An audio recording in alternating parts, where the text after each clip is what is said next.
huwag tonghin. Tumungo ka sa magbibigay sa'yo ng liwanag ng isipan, ng galak ng kalooban, ng pag-iwas sa kasalanan at mabuo ang kabanalan. Sumainyo ang kapayapaan, mga minamahal. Bahala ka na kung saan dako yaon. Pag sinabi ni Apo Kunching dito, gano'n ka naman kagaling. Ganyan ang tao. Si Apo Kunching walang kagalingan. Si Apo Kunching hindi magaling. Subalit kung mula kanina'y nakinig kayo, walang pinakamagaling na nag-alay sa inyo, maliban ng Diyos Espiritu. Sumainyo ang kapayapaan, mga minamahal. O buhay po ba ang Diyos? Pag di pa nabuhay ang inyong mga utak, talaga na lamang. Di pa nabuhay ang inyong mga ugat sa puso, talaga na lamang. Pag hindi pa nangiti ang labi nyo, talaga na lamang. May kulang at kulang kahit anong ibigay. Subalit, kapag may naramdaman kayong kumislot sa inyong katawan at nakilala nyo ang sa inyo'y nag-alay, sinisigurado ko po sa inyo mga mahal ko, bukas nakangiti lahat kayo. Buhay po ba ang Diyos? Bakit tinurang bukas? Yung babalik dito. Kung hindi naman ang babalik, kahit ngayon ngumiti na. Buhay po ba ang Diyos? Yan ang pawang katotohanan, mga minamahal ko. Alalaong baga, kung kumakain ka, sinisilip mo ang kakainin mo. Kung magdaramit ka, tinitingnan mo, isusuot mo. Kung may nguhan ka, tinatanong mo kung saan dako. Kung may kausap ka, aalamin mo kung ano'y tatanong sa'yo. Bakit gayon?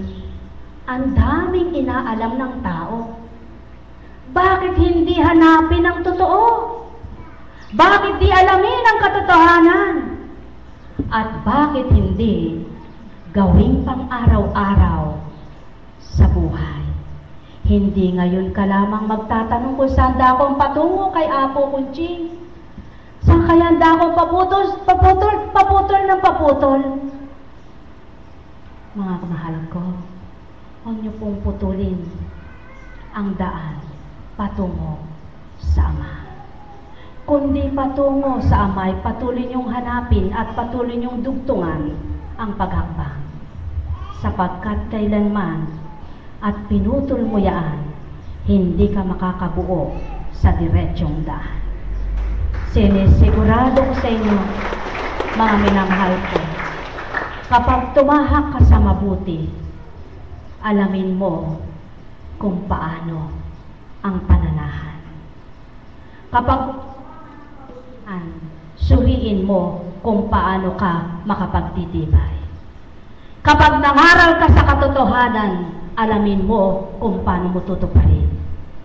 At kapag ikaw ay tumanggap sa totoo, naisin mo na kailanmay, huwag nang mawalay sa iyo. Upang sa buong buhay mo, ang kabanalay masumpungan mo, matutunan mo ang daan patungo sa kalwalhatian. Sumainyo ang kapayapaan. Buhay po ba ang Diyos? Alam kong may magagawa ang Ama. Kahit po awitin ang awitin ito, sabihin man ang sabihin, alam kong may magagawa ang Ama sa inyo. Subalit para sa puso nyo'y walang magagawang hiwaga ito. Mayroon po bang himalang magaganap sa inyo? Ituran ko man ang iturang mahalagang buhay ng tao. Subalit kapag nagalit kay sinasayang mo, may kahalagahan baga ang buhay mo?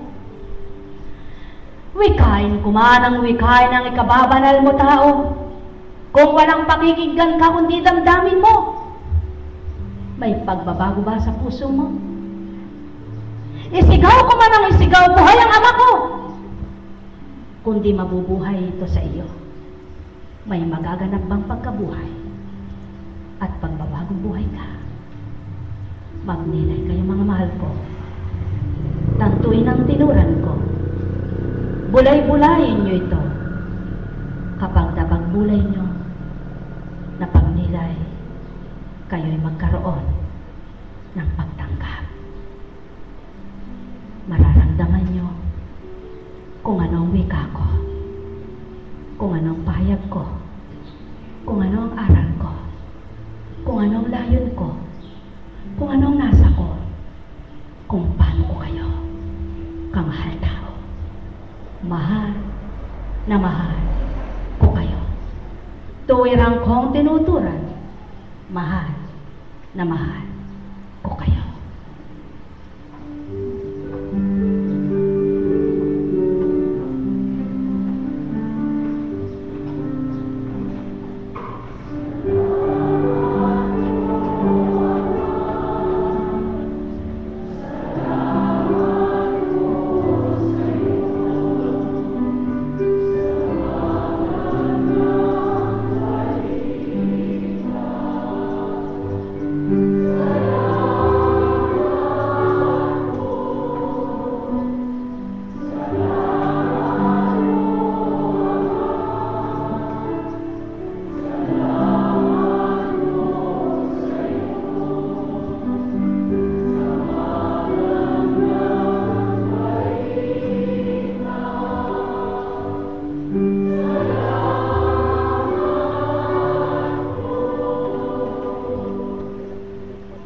Buhay po ba ang Diyos?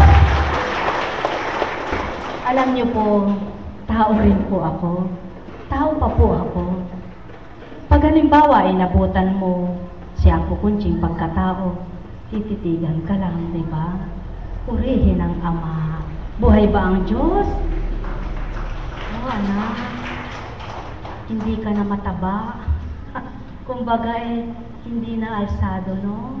Bumalik ka na sa normal yung mukha mo. Kaya lang, ito na lang mata.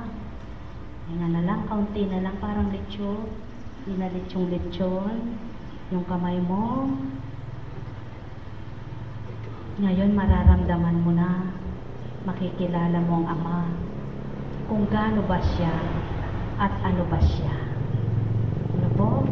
Kung gaano siya kahalaga at ano bang magagawa niya.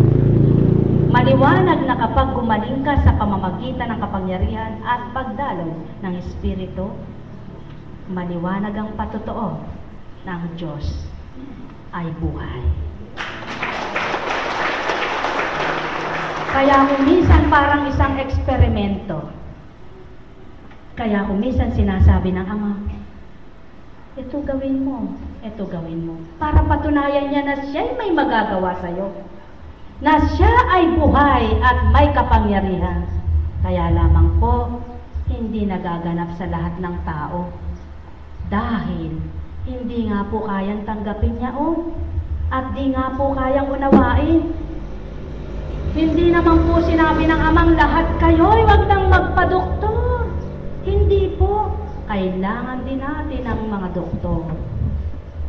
Dahil isang araw po pinakita sa akin, paano nga po naman kung halimbawa emergency, hindi po pwedeng dalhin dito. Napapalitan ng bakal, naputol ang paa. O dili kaya naman ay kailangang operahan, manganganak siya. Di po ba? Kailangan din po. Ano po ba yung tinututulan lang ng Ama? Yung ayaw niya lang maganap sa mga anak niya. Yung halimbawa, 20 anyos kang nagka-diabetes, 60 ka na umiinom ka pa rin ng gamot, pero hindi naman nawawala diabetes mo, lumalala pa. Sa halip na bumaba ang iniinom mo, nag-i-insulin ka pa. Paano nawala yun? Ibig sabihin, mula noong 20 anyos kay ginagamot ka na, hanggang 60 anyos ay diabetes pa rin yan. Pero nung bandang 60 ka na, hindi lang diabetes ang ginagamot sa'yo. Sinisigurado ng Ama, kasama na yung bato mo, pati baga mo pa, pati mata mo pa. Yun lamang po ang tinututulan ng Ama. Ang tinututulan niya, yung walang pagtitiwalang anak niya. Subalit kung ang pananalig mo tao ay tapat at totoo, di ka magagamot ng todo-todo. Hindi ka maluluto sa gamot. Dahil at nang dahil nga, kung minsan, yung sobrang gamot po nagdudulot pa ng ibang karamdaman. Buhay po bang Diyos?